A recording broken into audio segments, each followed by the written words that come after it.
এভারকেয়ার হাসপাতালে সংকটপূর্ণ অবস্থায় চিকিৎসাধীন রয়েছেন বিএনপি চেয়ারপারসন বেগম খালেদা জিয়া। তার উন্নত চিকিৎসার জন্য বিদেশে নেওয়ার লক্ষ্যে এয়ার অ্যাম্বুলেন্স সহ সব ধরনের প্রস্তুতি সম্পন্ন করে রাখা হয়েছে। শনিবার দুপুরে সাংবাদিকদের এ তথ্য নিশ্চিত করেছেন বিএনপির ভাইস চেয়ারম্যান আহমেদ আজম খান। তিনি বলেন, বিদেশে নেওয়ার মতো শারীরিক অবস্থা তৈরি হলেই তাকে বিদেশে হস্তান্তর করা হবে। ইতিমধ্যে দেশের বাইরে বিভিন্ন বিশেষায়িত হাসপাতালের সঙ্গে যোগাযোগ করা হয়েছে এবং প্রয়োজন হলে তাৎক্ষণিকভাবে ব্যবহারের জন্য একটি এয়ার অ্যাম্বুলেন্স প্রস্তুত করা হয়েছে।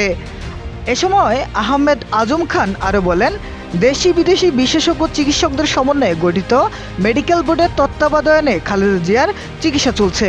তার শারীরিক অবস্থার প্রতিটি পরিবর্তন অত্যন্ত গুরুত্বের সঙ্গে পর্যবেক্ষণ করা হয়েছে। খালেদা জিয়ার শারীরিক অবনতির খবর ছড়িয়ে পড়লে বিভিন্ন রাজনৈতিক দলের নেতাকর্মীরা গভীর উদ্বেগ প্রকাশ করেছেন। শুক্রবার রাতে অন্তর্বর্তীকালীন প্রধান উপদেষ্টার নির্দেশে আইন উপদেষ্টা আসিফ নজরুল হাসপাতালে গিয়ে তার চিকিৎসার অগ্রগতি সম্পর্কে খোঁজখবর নেন।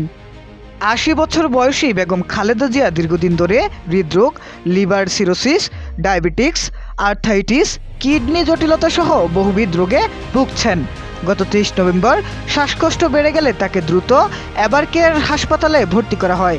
পরে ২৭ নভেম্বর নিউমোনিয়ার সংক্রমণ বাড়তে থাকায় তাকে ক্রিটিক্যাল কেয়ার ইউনিট সিসিইউতে স্থানান্তর করা হয়। সেখানে বর্তমানে তার নিবিড় পর্যবেক্ষণে চিকিৎসা চলছে। হাসপাতাল এবং পরিবারের ঘনিষ্ঠ সূত্রে জানিয়েছে, তার উন্নত চিকিৎসার জন্য বিদেশে নেওয়া এখন সময়ের অপেক্ষা মাত্র। শারীরিক অবস্থা স্থিতিশীল হলেই তাকে হস্তান্তর করা হবে।